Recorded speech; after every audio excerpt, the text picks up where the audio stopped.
A mi Vall d'Hebron significa una segona oportunitat, un lloc on et poden salvar la vida i a més són molt amables i molt amigables.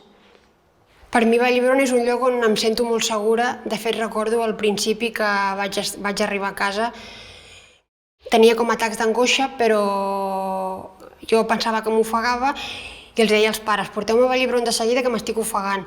I el fet de només arribar allà i veure els metges i tot, ja se'm passava. Jo crec que l'ALE ha sigut un repte per tots els professionals. S'ho han currat moltíssim, moltíssim.